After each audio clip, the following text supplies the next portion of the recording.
Hey, it's the Scotch Test Dummies. Today we're going to be talking about fans of STDs. Ooh, what? And Dalwhinnie 15 year. Oh, let's test it. Test it.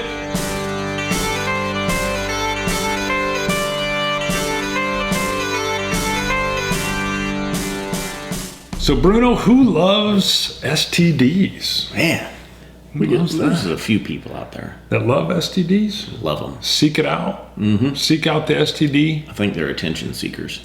Maybe. Now, when we say STD, what do we mean? Scotch Test Dummies. Scotch Test Dummies. What else is there? Is there another kind of STD? We're infectious. We are infectious. When we came up with our name, did we realize? No, it was a happy accident. Initials? Yeah, happy accident. I think we were like, hey, what's the acronym? Ooh, okay. Scotch. We like the Scotch Test Dummies. Scotch and then Test I think Dummies. we realized, our initials are STD. Well, you know what? I think eventually we want to do some shirts, and I think we could do a shirt. We've got a few ideas. Like a huge STD on there, and it says something like, I don't know. Mm-hmm. I love STDs. I love STDs. Or I enjoy STDs or something. I don't know. We'll come up with I am something. an STD. Yes. So now... who likes the STDs is Herman. Yes. Herman, I want to say Mooker? He's Canadian. Yep. We love the Herman. First of all, I'm partial to the name Herman because my great-grandfather, first one that came over from Europe, was named Herman. And he was known to... story. Well, he was a very strong... like Germanic man. Did you just make that up? It's true. So no, but I've always been partial to Herman. But Herman's was one of our early followers. He was actually. Yep, and he watches our videos and comments quite often on them. A lot of good comments. We appreciate it. We appreciate the people that interact with us and shoot us questions, shoot us comments, give us suggestions. Yeah. So sometimes, every once in a while, you just. Again, our goal is to make it feel like you're sitting right here on the other side just hanging out with us. Mm-hmm. And so when we get that feedback from you on YouTube or Twitter, it facilitates that feedback, at least for me.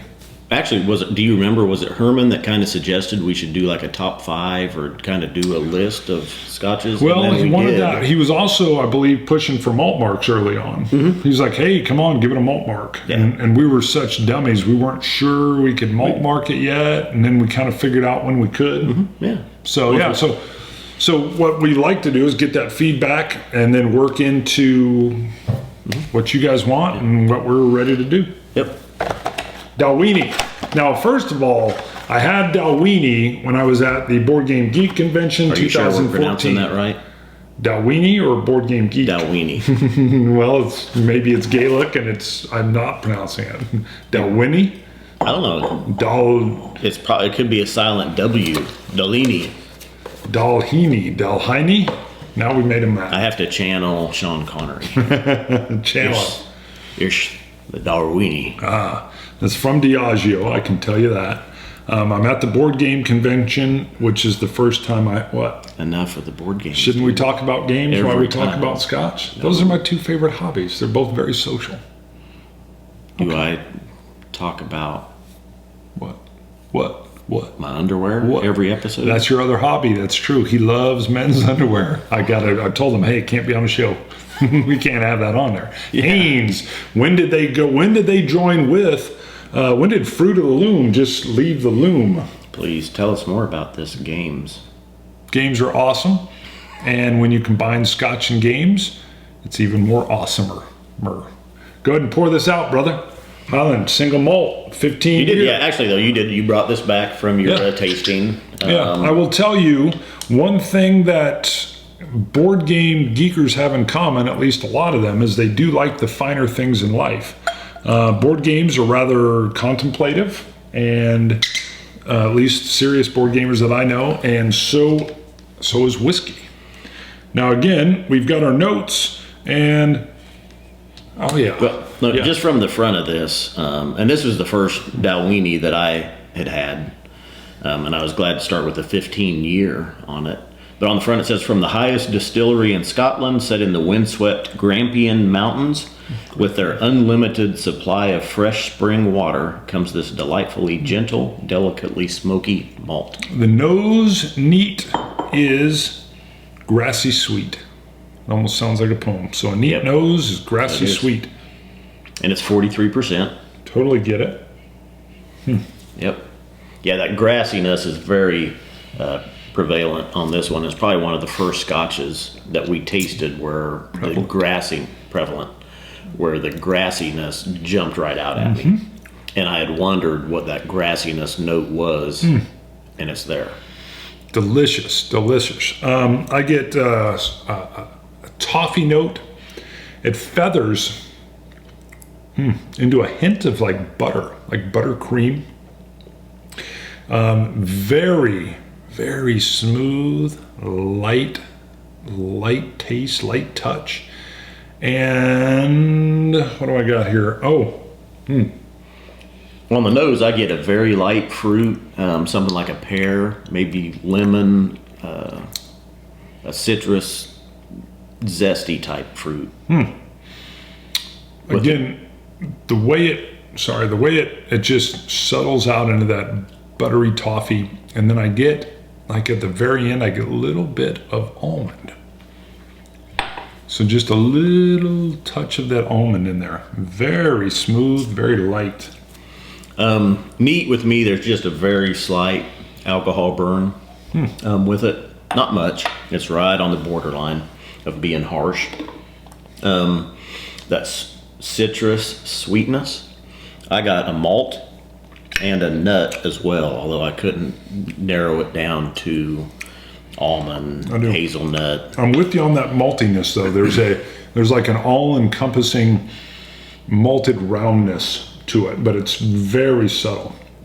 Very, very subtle. I mean, can you get a grassiness and a maltiness at the same time? I think they're kind of the same. Sometimes you'll get that wet hay or that grass. I think the nose just reminds me of that grassiness, but I do get a malty flavor. Sometimes it's almost more with the grain scotches that you get that grassiness.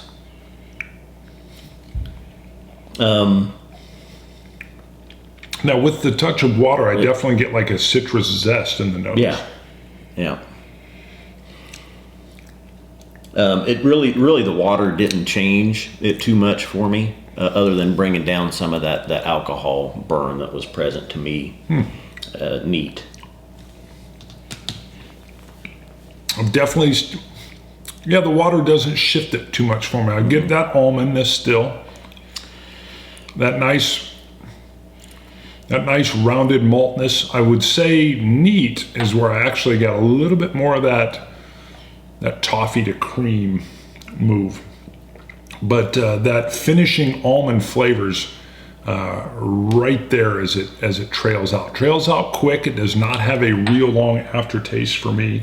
No, it's nice and fresh. But how it exits with that almond, I mean, I want to say it's almost, well, this would be weird, but almost like an almond extract. I've used an extract in some like baking things, and I almost get that flavor from that. You used an almond extract in some It was a cookie. On a Pop-Tart? No, it was a cookie recipe. I do like my cookies. If we had a plate of cookies here, I think that would go well with this scotch. Oh, it could. so brownies. Maybe some brownies, but if it was cookies with that almond little extract in there, which I like to add, and then some chocolate chunks, maybe a little bit of toffee. Sorry, I digress. So, speaking of our followers, Herman is one, but you had a very interesting encounter with a fan when you were in Richmond. Yeah, one of our Twitter followers, Alan Robertson. I was on the East Coast, and he was close by, and we met up. We went to a very nice whiskey bar in Fredericksburg, Virginia. Now, I want to tease, it's Alan, right? Alan. I've never met Alan, although now we're Facebook fans, but I want to tease Alan a little bit, because when you're on Twitter, you've got like a message that's part of your kind of in your header bar. Yeah, it's kind of like who you profile. are. Like ours is all about, hey, join us for, a dram or something. Yeah. He has this quote from, I don't know, a pirate or some kind of, it's like a sailor or a captain maybe from the 1890s. And it's all like sometimes you got to raise the black flag and slit some throats. So Bruno tells me, hey, this guy's coming to pick me up. We're going for drinks. I'm like, well, I don't know. He's apparently a black flag pirate that slits throats. Watch your kidney. You may come back missing a kidney. Maybe he's just looking, for donating parts. You know, make sure your liver is protected. So, yeah, I was mocking him and teasing him because I'm thinking, wow, that's a scary Twitter quote. But his Twitter name is at W.A. Robertson. That's it.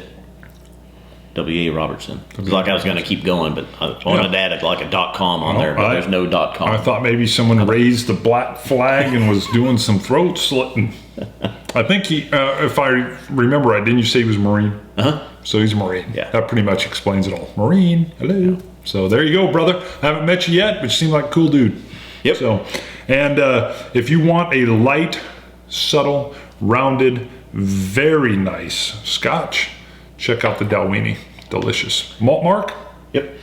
I'm going to let you write yours out because I think you copy me sometimes. Mine is, oh, shut up. That's exactly what mine is. 88 is great.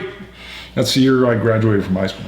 I actually marked it up. When we tasted it, I had it at an 87, and it was kind of uneventful for me. I didn't think it was that special, but here sitting today, tasting it, it's a lot smoother. I'm getting a little bit more out of it. Right. I don't get it. Did note on the front, though, there's a slight peat, and I still haven't got any of the peat. I don't get the peat. What Dalwhinnie brings for me is a subtleness, a lightness.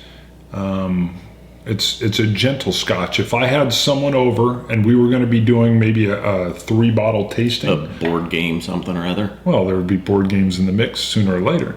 But what we might do is finish the night with this. And if I had somebody that was a little intimidated by Scotch, which happens all the time, this would be the one I would start them with. Sure. I would say, try this. And I think maybe even add just a little bit more water to bring it down a little bit for them, but it's so smooth. Yeah. But I love like starting with this. I would, on a 3-bottle flight here, I'd start them with this, let them get used to those subtleties. Maybe then I love taking people up then to a Cragganmore, which is... Sorry. Raise the black flag and start slitting some throats. All right, I digress, but this would be a good first starter, especially with somebody that wasn't necessarily into the Scotch. Please quit doing the burping. I find that completely disgusting and rude. Scotch test. Now may Scotch it, you Scotch gods. That's what I'm going to do now. Sláinte. Dummies. Was I talking too much? Bart's talking too much. Blah!